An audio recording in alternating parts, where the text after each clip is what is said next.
नमस्कार विद्यार्थी मित्रांनो, तर तुम्हाला माहिती असेल 22 तारखेला आपली छत्रपती संभाजीनगर येथे प्रकल्पग्रस्त महाराष्ट्रातील प्रकल्पग्रस्त विद्यार्थ्यांची मीटिंग म्हणजे बैठक बोलावलेली आहे। ज्या बैठकीसाठी आपले मित्र प्रदीप खोजे सर जे की नियोजन करत आहे, आपला हॉल सुद्धा बुक झालेला आहे।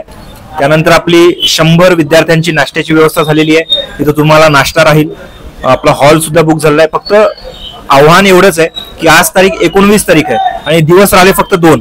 तर या 2 दिवसामध्ये सर्व विद्यार्थ्यांना, महाराष्ट्रातील सर्व कोण्याकोण्यातल्या विद्यार्थ्यांना, कोल्हापूर असेल, चंद्रपूर असेल, धुळे असेल, प्रत्येक जिल्ह्याचं मी नाव घेत नाही, जेवढ्या जिल्ह्यामधून विद्यार्थ्यांना शक्य होईल तेवढ्या विद्यार्थ्यांनी तिथं मीटिंगसाठी या। विषय हा नाहीये की ज्यांना या मीटिंगसाठी 300 रुपये दिले असतील त्यांनीच आलं पाहिजे असं नाहीये। मला माहिती आहे आपल्या प्रकल्पग्रस्त व्हॉट्सअप ग्रुपमध्ये 800 विद्यार्थी आहेत आणि 800 विद्यार्थ्यांपैकी फक्त 60 जणांनी 300 रुपये दिलेले आहेत, काही हरकत नाही। परंतु ज्या विद्यार्थ्यांनी पैसे दिलेले असतील त्यांनी सुद्धा या प्रकल्पग्रस्त राज्यस्तरीय प्रकल्पग्रस्त मीटिंगला यायचंय। आपल्यासोबत प्रदीप सर सुद्धा आहे, त्यांच्याकडून 1-2 शब्द ऐकून घेऊ, त्यांचं काय म्हणणं आहे या नियोजनाबद्दल। सगळ्या गोष्टी व्यवस्थित झालेल्या आहेत। आपण हॉल पण बुक केलेला आहे। फक्त ज्यांनी पैसे दिले असं नाही की मी पैसे दिले मीच येणार, ज्यांनी पैसे नसून दिले त्यांनी पण या। जास्तीत जास्त संख्या जर राहिली ना तर कसं मागण्या लावून धरता येतील आपल्याला।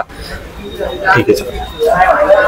बघा, प्रदीप सरांनी या मीटिंगसाठी खूप मेहनत घेतलेली आहे। प्रदीप सरांचा मला कॉल आला होता की सर तुम्ही या मीटिंगसाठी सहकार्य करा। तर मी तर आहे संभाजीनगरमध्ये, संभाजीनगरमधील आपले बाकीचे विद्यार्थी मित्र त्यांचं सुद्धा आपल्याला या मीटिंगसाठी सहकार्य झालंय।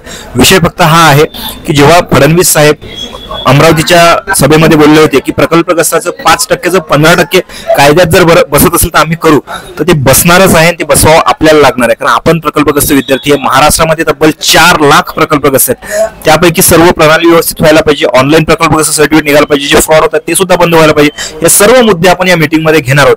त्यामुळे महाराष्ट्रातील सर्व प्रकल्पग्रस्त विद्यार्थ्यांना माझी कळकळीची एकच विनंती आहे, तुम्ही असाल, तुमच्या गावातील तुमचे विद्यार्थी असतील, तुमचे भाऊ असतील, सर्वांना सोबत घेऊन या। आम्ही संपूर्ण तुमची व्यवस्था केलेली आहे, त्याची काळजी आम्ही घेतलेली आहे। कुणाला लोकेशन पाहिजे असेल तर बघा, व्हिडिओच्या खाली कमेंट बॉक्समध्ये व्हॉट्सअप ग्रुपची लिंक देतोय, त्या व्हॉट्सअप ग्रुपवरून तुम्ही आपल्या प्रकल्पग्रस्त महाराष्ट्राच्या ग्रुपमध्ये या। तिथं तुम्हाला सर्व गोष्टी पिन केलेल्या राहतील।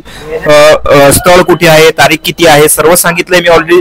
तारीख 22 मेला तुमची प्रकल्पग्रस्तांची मीटिंग आहे आणि स्थळ आहे आपलं छत्रपती संभाजीनगर टीव्ही सेंटर जवळ। त्याचं लोकेशन सुद्धा ग्रुपमध्ये पडेल। ठीक आहे, व्हिडिओ आवडला असेल नक्कीच सर्वांनी लाईक करा, चॅनलला सबस्क्राईब करा। जय हिंद, जय महाराष्ट्र। भेटूयात आपण मीटिंगमध्ये। गुड नाईट, शुभरात्री।